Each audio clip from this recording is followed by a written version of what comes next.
Hello and welcome to the Tools for Motherhood activity series. In this video, we're going to be taking a look at a pre-reading activity for young children ages 4 to 5, and the name of the activity is called Fishing for Letters. Let's get started. The goal of this activity is to reinforce pre-reading skills while they learn the names or the sounds of each of their letters, depending on their skill ability. All right, let's go ahead and get started with some of our materials. Okay, so you can start off with some type of a paper. You could do green construction paper, you could do poster board, you could use tag board, you could use fabric or felt. I happen to have on hand simple index cards, so I'm going to use these. You can either use 26 or 52. Next, you're going to design some type of a fish pattern. As you can tell, I sketched it on there, I trimmed it out, and this is the pattern that I came up with. And so I created a fish, and on each of these I would cut out fish. It'd be awesome if it was green, but once again, our goal is to use what we have on hand. Don't feel we have to go out and buy expensive things, because that's not what helps our children learn. It's just what we have on hand and these simple little activities. So we've got our pattern.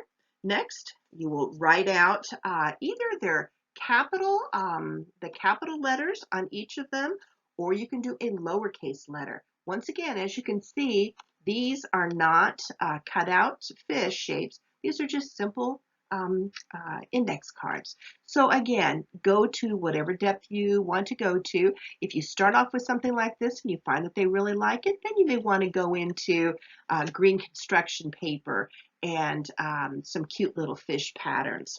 Another thing you can focus on is find out what is your child's favorite color.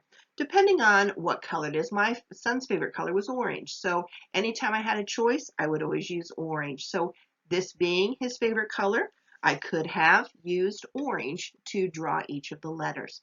My favorite color happens to be red, so that's why I chose red for this particular illustration. All right, so you've got either 26, or you can make 52, depending on if you're going to do just capital or just lowercase or both of them. All right, so you'll make all of those, and again, you'll have a stack of them. Next, you're going to need some type of a dowel rod. I happen to have this one. I guess I got it from Hobby Lobby. Um, you can tie a little piece of yarn or string on the end. This I happen to get off the refrigerator. It's just a magnet, and I tied that on there. And so this will serve as the fishing pole for your child.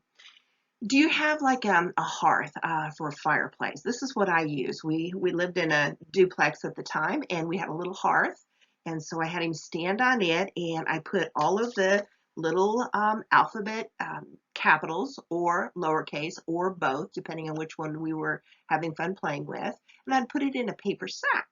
And then in the paper sack, the fishing pole would go down into, and naturally it would pick up one or two of the index cards. And if you use both of them in there, you could do a matching. If you did individual ones, you could pull it out and you could ask your child, what is that letter? That would be how you would first of all start off. You would talk about what each of the letters are.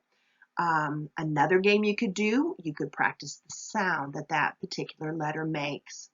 Another game, another time that you play it, you could look for the matching pair, and that would take a little bit longer. Again, you can vary it depending on how much time you have, and this obviously the supplies that you've got. And when you're working with your child between the ages of 4 and 5, their attention span is going to be anywhere between 12 to 15 minutes. So that would be about how long you would be able to play this particular game. But once you're done, you can just put all these little cards back into a Ziploc bag and put it in the closet for another rainy day. So obviously you're going to need, for this, you will need index cards and paper clips for each one of them. Here's another variation. You could also use, like I talked about, material or felt. These are actually numbers, and I have a whole baggie full of numbers. And once again, you could put paper clips on those if you wanted to reinforce the number. And again, just variations that you could do. All right, hopefully you'll be able to gather those supplies. It won't take long to put together, and I hope you have lots of fun playing it with your child. Thanks for watching. If you would like more ideas, check out our toolsformotherhood.com website. Happy learning!